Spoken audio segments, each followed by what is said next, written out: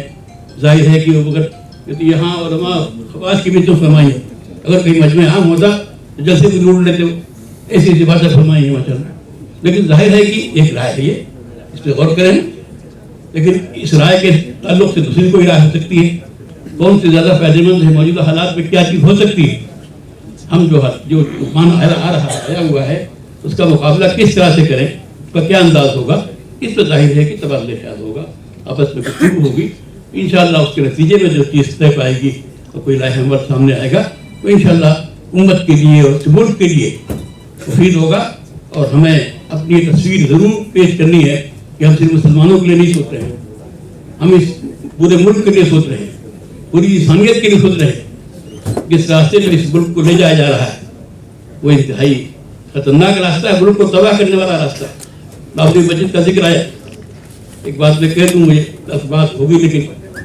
کہ ماضی میں اگر غلطیاں ہوئی بھی ہیں اس کو زیادہ ابھارنا اور اس پر مشکل کرنا یہ مناسب نہیں ہوتا ہے. بابری مسجد کا قضیہ نیا قضیہ انداز کا تھا, کس طرح لوگوں نے اس کو کیا کیا تو پوری تفصیل ہے, کچھ نہ کچھ میرے علم میں بھی ہے. اب اس مسئلے کو ہم کیسے کیا کریں, اس سے فائدہ ضرور ہوا کہ دنیا کے سامنے بات واضح ہو گئی کہ ہندوستان کی عدلیہ بھی آزاد نہیں ہے, منصفانہ عمل نہیں کر سکتی, اس کے ہاتھ پیر بھی بڑھے ہوئے ہیں.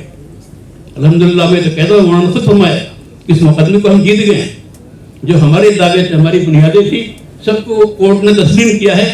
اور جو کورٹ کہہ رہی تھی کہ صاحب آستھا کی بنیاد پہ فیصلہ نہیں ہوگا, اس نے آخر آستھا کی بنیاد پہ فیصلہ کیا. تو میں سمجھتا ہوں کہ یہ گویا اخلاقی شکست ہوئی اس پارٹی کی. اور لیکن آئندہ جو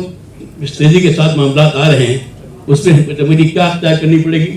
قانونی جنگ کتنی کریں کتنی نہ کریں, اور کیا طریقہ ہو سکتا ہے, اس پر دو رائے ہو سکتی ہے. تبادلہ خیال جب ہم کریں گے انشاءاللہ کوئی نہ کوئی اچھے بہتر شکل ہمارے سامنے آئے گی. اللہ تعالیٰ ہمارے یہاں جمع ہونے کو, اس تبادلہ خیال کو خیر کا ذریعہ بنائے. انور حامد صاحب جو بھی حضرات مشاورت کے ذمہ داران کی کوشش کر رہے ہیں, اللہ ان کی کوشش کو قبول فرمائے. السلام علیکم.